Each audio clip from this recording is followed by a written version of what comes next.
Hello friends, எல்லாரும் எப்படி இருக்கீங்க? நல்லா இருக்கீங்களா? இன்னைக்கு பாத்தீங்கன்னா சமையல் சேனல்ல சூப்பரான வீடியோ தாங்க பார்க்க போறீங்க. அது என்ன அப்படின்னு பாத்தீங்கன்னா முட்டையை வச்சு சூப்பரா வந்து கரண்டி ஆம்லெட் செய்ய போறோங்க. இந்த கரண்டில செய்ய போறோம். ரொம்பவே நல்லா இருக்குங்க. நம்ம நார்மலா ஆம்லெட் செய்யறதை விட இது போல கரண்டி வச்சு செஞ்சு டிஃப்ரெண்டா கொடுத்தோம் அப்படின்னா குழந்தைங்கல இருந்து பெரியவங்க இருக்கு ரொம்பவே விரும்பி சாப்பிடுவாங்க. கண்டிப்பா இந்த வீடியோ வந்து சேவ் பண்ணி வச்சுக்கிட்டு செஞ்சு பாருங்க ஃப்ரெண்ட்ஸ். இப்போ வாங்க இதை எப்படி செய்யலான்றதை பார்க்கலாங்க. முட்டை ஆம்லெட் செய்யறதுக்கு பார்த்தீங்கன்னா தேவையான பொருளெல்லாம் கட் பண்ணி வச்சிருக்காங்க. என்னென்னு பார்த்தீங்கன்னா வெங்காயம் கட் பண்ணி வச்சிருக்கிறேன். வெங்காயம் பார்த்தீங்கன்னா இந்த அளவுக்கு வந்து பொடி பொடியாக கட் பண்ணிக்கோங்க. அப்போதான் வந்து டேஸ்ட் நல்லா இருக்கும். அடுத்ததாக வந்து காரம் தேவையான அளவுக்கு பச்சை மிளகாய் எடுத்துருக்குறாங்க. இது கூடவே வந்து கொத்தமல்லி, கருவேப்பிலை, உப்பு, மிளகாய் தூள், சிக்கன் மசாலா, மஞ்சள் பொடி இதெல்லாம் தாங்க போட போகிறோம். ஃபர்ஸ்ட் பார்த்தீங்கன்னா நம்ம வெங்காயம் கட் பண்ணி வச்சிருக்கோம்ல அதை சேர்த்துக்கலாம். இது கூடவே கட் பண்ணி வச்சிருக்கிற கொத்தமல்லி, கருவேப்பிலை சேர்த்துக்கலாங்க. இது சேர்த்துக்கோங்க, கண்டிப்பாக ஃப்ளேவர் வந்து ரொம்பவே நல்லா இருக்குங்க. அடுத்ததாக பச்சை மிளகாய் காரத்துக்கு கட் பண்ணி வச்சுருக்கேங்க, அதையும் சேர்த்துக்கிறேன். கொஞ்சமாக பார்த்தீங்கன்னா மஞ்சள் பொடி சேர்த்துக்கலாங்க. நம்ம எந்த நான்வெஜ் செஞ்சாலும் கொஞ்சமாக மஞ்சள் பொடி சேர்த்துக்கிறது ரொம்பவே நல்லதுங்க, சேர்த்துக்கலாம். அடுத்ததாக சிக்கன் மசால் பொடி பார்த்தீங்கன்னா கொஞ்சமாக சேர்த்துக்கிறேங்க. இது ஆப்ஷனல் தான், உங்களுக்கு விருப்பம் இருந்தால் சேர்த்துக்கோங்க, இல்லைனா சேர்த்துக்க தேவையில்லை. கொஞ்சமாக மட்டும் சேர்த்துக்கிறேன்.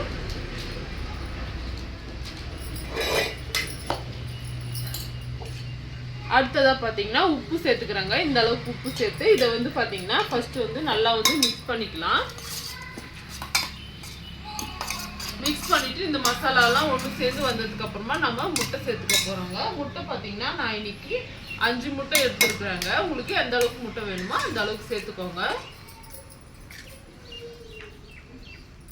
டேஸ்ட் வந்து பார்த்தீங்கன்னா ரொம்பவே நல்லா இருக்குங்க. கண்டிப்பாக நீங்களும் இதே போல் உங்கள் வீட்டில் செய்யுங்க.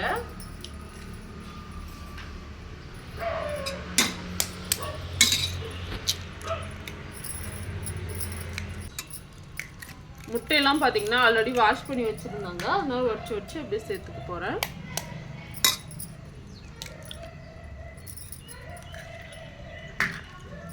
சேர்த்துட்டாங்க, 5 முட்டை சேர்த்துருக்காங்க. சேர்த்துட்டு நல்லா வந்து மிக்ஸ் பண்ணிக்கலாம்.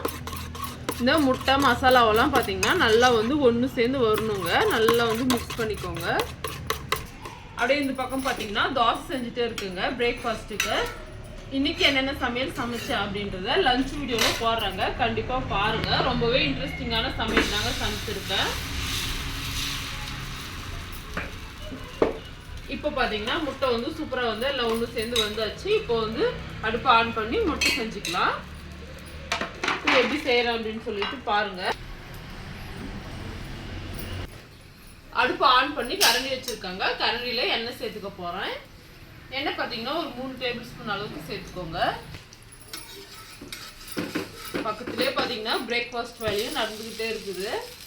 இன்னைக்கு ஸ்நாக்ஸுக்கு தாங்க நம்ம இந்த முட்டை பணியாரத்துக்கு கொடுத்து அனுப்ப போகிறோம்.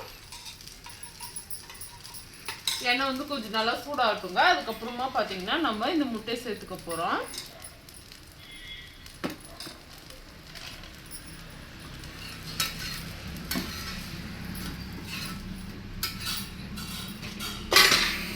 பார்த்தீங்கன்னா நல்லா சூடாயிடுச்சுங்க. இதுக்கப்புறமா நம்ம முட்டை சேர்த்துக்க போகிறோம்.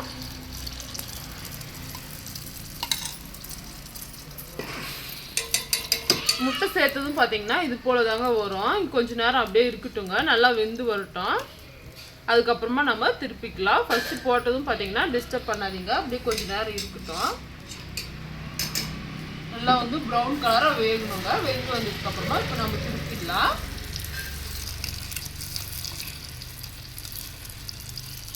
இப்போ பார்த்தீங்கன்னா ஒரு பக்கம் நல்லா வெந்துருச்சுங்க. இப்போ திருப்பிடலாம். திருப்பிட்டு இன்னும் கொஞ்சம் நேரம் பார்த்தீங்கன்னா நல்லா வேகட்டுங்க. சூப்பராக இருக்கும். இது கண்டிப்பாக ட்ரை பண்ணி பாருங்கள்.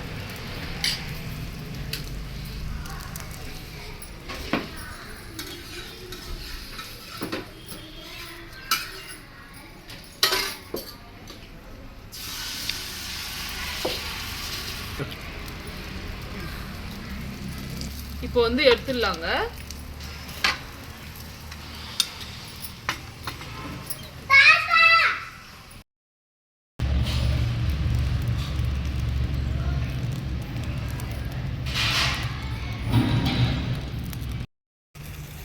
எல்லா முட்டையும் பார்த்தீங்கன்னா நம்ம ஃபஸ்ட்டு செஞ்சோம்ல அதே மாதிரி வந்து செஞ்சுக்கலாங்க.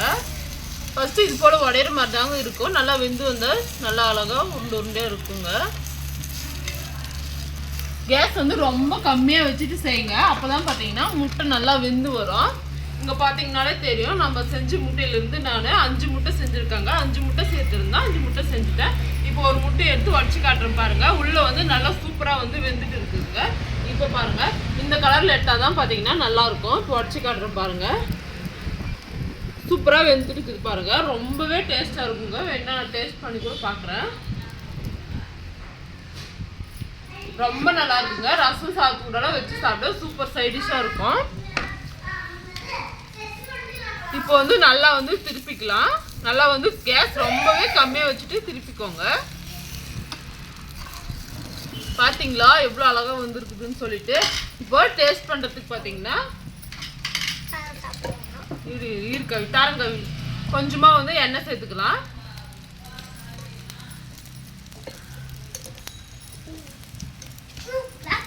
வா வா கவின் வா தரம் வா. இப்போ டேஸ்ட் பண்ணுறதுக்கு பார்த்தீங்கன்னா கவின் கொஞ்சம் கொடுக்கலாம். எப்படி இருக்குதுன்னு அவனே சொல்லுவான். என்ன கவி மிளகா இந்த சாப்பிடு, காரம் அடிக்கிற சாப்பிடு.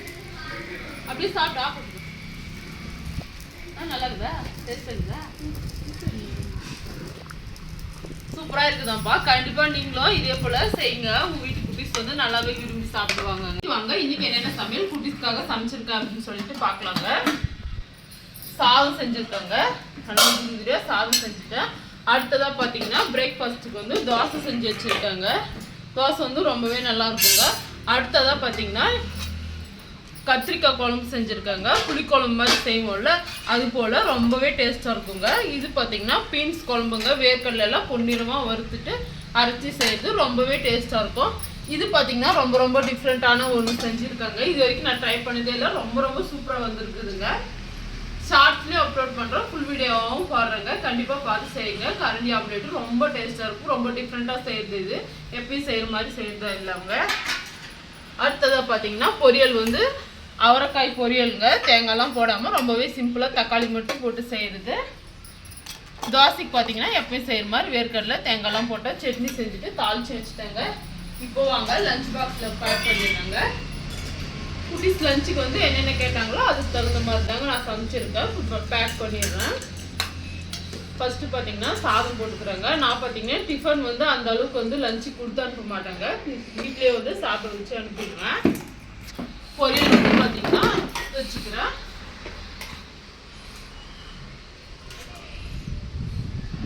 அவரைக்காய் பொரியல் தாங்க செஞ்சிருந்தேன். அதையும் வந்து வச்சுக்கிறாங்க. அடுத்ததாக பார்த்தீங்கன்னா சாம்பாருங்க. கத்திரிக்காய் குழம்பு தாங்க செஞ்சிருந்தேன். இது பார்த்தீங்கன்னா ஒரு நல்லா வந்து மிக்ஸ் பண்ணிட்டு எடுத்து வச்சுக்கலாம். சாதத்தோடு வந்து போட்டு பெசஞ்சு சாப்பிட்ற டேஸ்ட் வந்து ரொம்பவே ரொம்ப ரொம்ப நல்லா இருக்குங்க. பாக்ஸில் வந்து பேக் பண்ணிக்கிறாங்க.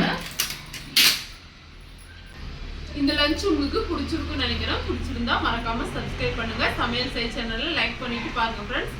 அடுத்ததாக ஒரு இன்ட்ரெஸ்டிங்கான சமையல் வீடியோவில் பார்க்கலாம் ஃப்ரெண்ட்ஸ். அது வரைக்கும் பாய்.